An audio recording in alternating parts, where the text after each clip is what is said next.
A graça e a paz do Senhor Jesus, tudo bem com vocês? Eu espero que sim, que vão estar com vocês.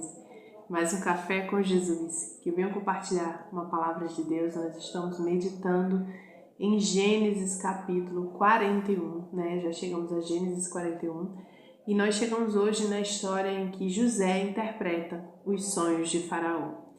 E o que nós estamos hoje fazendo, né? Nós estamos tirando lições, né, da palavra de Deus, um capítulo após outro, e assim a gente vai aprendendo, né, mais da palavra do Senhor.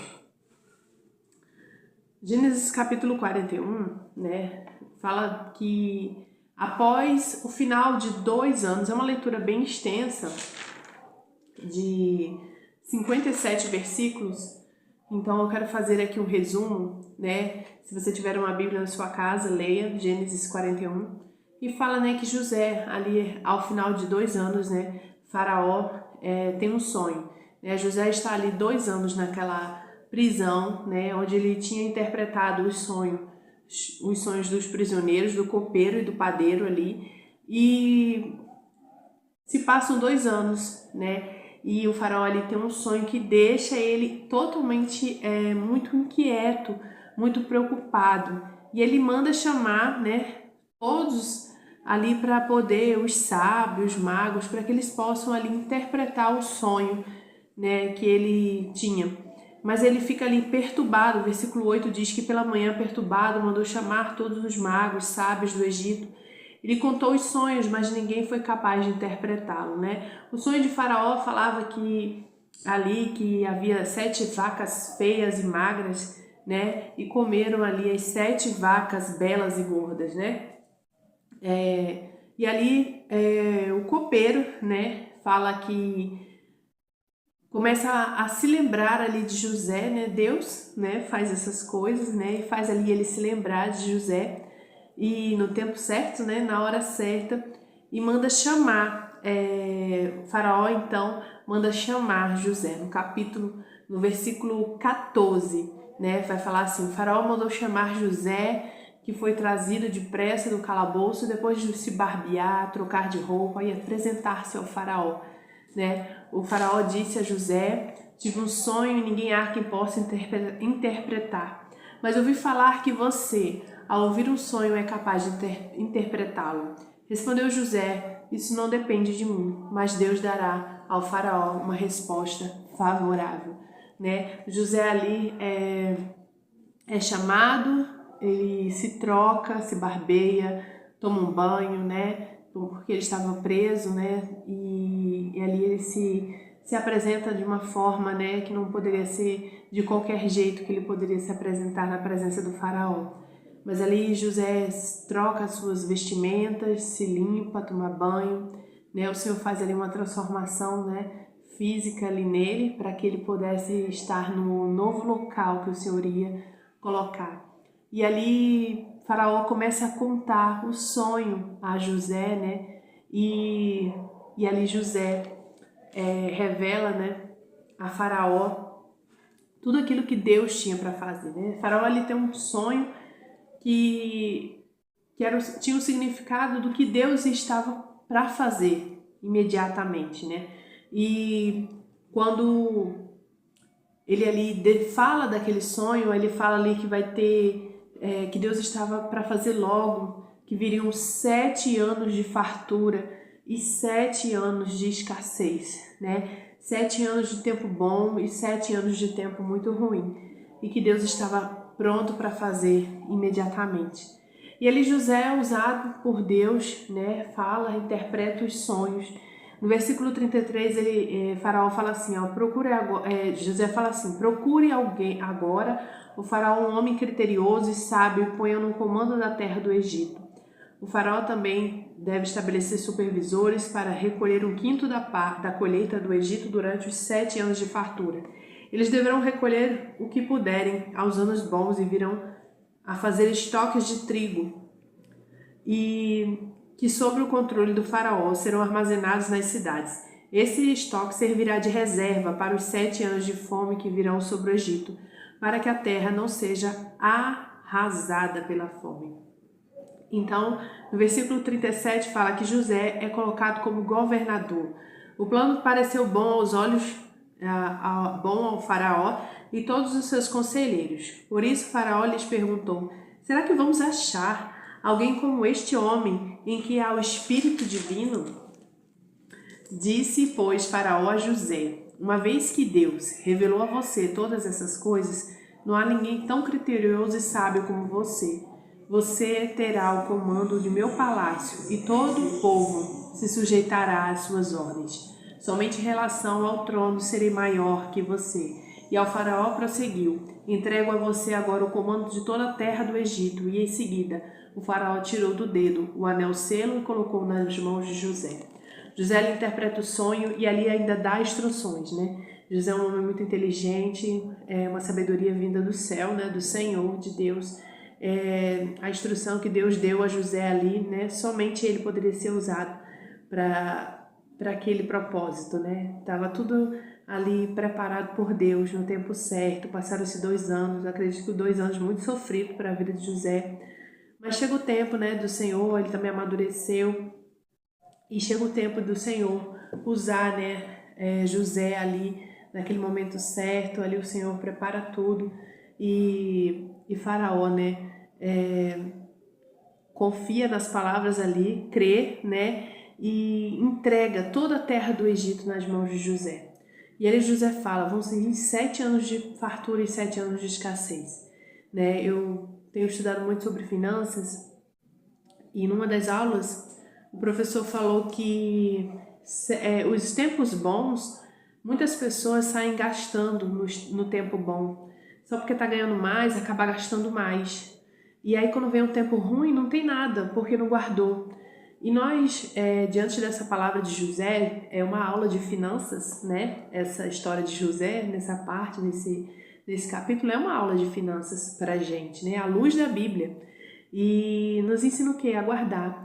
Quando fala que José guardou, ali fala que deveria ser guardado 1/5 da parte, 20% de tudo do Egito, né? De todo o ganho do Egito, José guardou. Então, de 100%, 80% era para ser usado e 20% era para ser guardado. Nos ensina, né, a guardar para os tempos difíceis. O professor dizia assim, ó: tempo bom não é para gastar, tempo bom é para guardar. Quando vier o tempo difícil, está todo mundo desesperado. E aí é o tempo de quê? De você usar aquilo que você guardou. Então, da sua renda, você deve guardar boa parte e deixar uma porcentagem para um dia difícil, como reserva de emergência, para um tempo ruim que pode chegar. A gente nunca sabe quando vai acontecer. Aqui ele tinha sido revelado, né, através de sonho. Mas na nossa realidade, a gente nunca sabe quando vai acontecer um imprevisto. Às vezes acontece alguma coisa, algo quebra, aí vem uma doença, desemprego, veio a pandemia, né, nos deixou bem alerta. A gente nunca sabe o que está para acontecer. Mas se a gente for prudente, se a gente aprender aqui com a história de José, a guardar uma parte, José guardava 20%. Né? E se a gente aprender a guardar e usar a outra parte, né, nós estaremos preparados para os dias ruins, os tempos difíceis, né? É assim que essa palavra tem nos ensinado. E ali José é colocado, né, como governador. Ali ele vai conhecer toda a terra, ali ele vai exercer, né? José já estava governando lá na casa de Potifar, já começou também a governar ali, né? Dentro da prisão. E agora José é colocado para governar toda a terra do Egito. E a Bíblia nos diz, no versículo 46, que José tinha 30 anos de idade quando começou a servir a Faraó, ao rei do Egito. E meditando nessa palavra, irmãos, nós vemos o processo, né, na vida de José, porque a Bíblia começa a contar no capítulo 37 a história de José e fala que ele tinha 17 anos de idade. E aqui já fala com 30 anos foi quando ele se apresentou a Faraó. Então significa que, irmãos, que se passaram 13 anos. Foram 13 anos de processo na vida de José. para ele chegar a ser governador, né? E ainda mais para quando ele chegar, ainda vai vir, né? Vai passar aí 7 anos de fartura, depois para chegar aos 7 anos de fome, vão para ele rever a sua família, passaram-se 20 anos. Então nós vemos aqui o processo. José havia amadurecido, aquele jovem maturo, fofoqueiro, né, que contava tudo para o pai, sobre os seus irmãos. Não, aqui nós vemos um José totalmente diferente, né, um homem maduro já, totalmente diferente daquilo que nós havíamos visto, né, no começo da palavra do Senhor. E a Bíblia diz que durante os 7 anos de fartura, no versículo 47, a terra teve grande produção. José recolheu todo o excedente de 7 anos de fartura no Egito e armazenou nas cidades. Em cada cidade ele armazenava o trigo colhido nas lavouras das redondezas. Assim estocou muito trigo, como a areia do mar. Tal era a quantidade que ele parou de anotar, porque ia além de toda a medida. Aleluias, né? Como nós aprendemos com esta palavra. José ali, ele começou a estocar, enriqueceu muito o faraó, e nós aprendemos demais com isso. A Bíblia nos conta também que ele se casou, né, com Asenate, filha de Potifera, teve ali 2 filhos, né, formou sua família naquela terra, e assim chegaram ao fim os 7 anos de fartura, no versículo 53, e começaram os 7 anos de fome, como José tinha predito. E aí houve fome em toda a terra, mas em todo o Egito havia alimento, né? Quando todo o Egito começou a sofrer com a fome, o povo clamou ao faraó por comida, e a este respondeu todos os egípcios: dirijam-se a José e façam o que ele disser.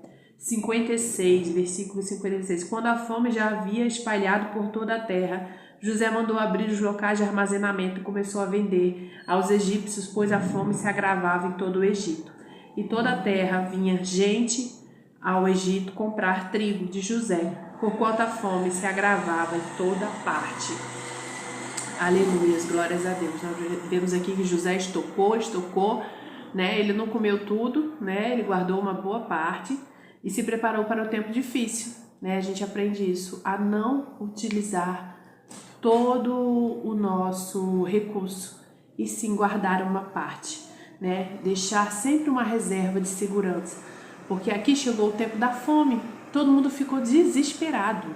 Na pandemia, muitas pessoas ficaram desesperadas, muitas pessoas adoeceram, muitas pessoas até morreram, né? De tão desesperadas que ficaram, que não sabiam nem o que fazia, ficaram desempregadas. Mas aqui nós aprendemos o quê? A guardar para os tempos difíceis, para os momentos difíceis, a armazenar. A não achar que tempo bom é só para gastar, não. Tempo bom é para a gente comer, mas também tempo para guardar, né? Não pegar toda a provisão que vem às nossas mãos e gastar tudo, e sim ter uma reserva, porque a gente nunca sabe o dia de amanhã. A gente nunca sabe o que vai acontecer amanhã. E aqui nessa palavra nós aprendemos a nos prevenir, né? A nos prevenir e ter sabedoria. Uma grande aula de finanças hoje nós estamos tendo aqui nesse capítulo, e só agradecer a Deus por esse momento, né? Pela palavra do Senhor, porque a palavra de Deus é luz para o nosso caminho. E Deus está falando aqui grandemente comigo e com você, né? A nos planejar, a ter sabedoria, né? Deus é aquele que nos fala conosco, sim, Deus fala, mas nós temos que colocar em prática. José colocou em prática tudo aquilo que Deus revelou a ele, e nós vemos aqui que foi uma bênção, né, do Senhor, e ali ele pôde ajudar muitas pessoas, né? Ali também depois ele ajudou a sua família, né? Quando ninguém tinha, eles tinham o alimento. Nós possamos guardar essa palavra no nosso coração, aplicar, porque se a gente não aplica, não adianta de nada. Que a gente venha aplicar essa palavra no nosso coração. Amém? Deus abençoe. Amanhã eu volto, se meu Pai querido e amado assim permitir. Deus abençoe.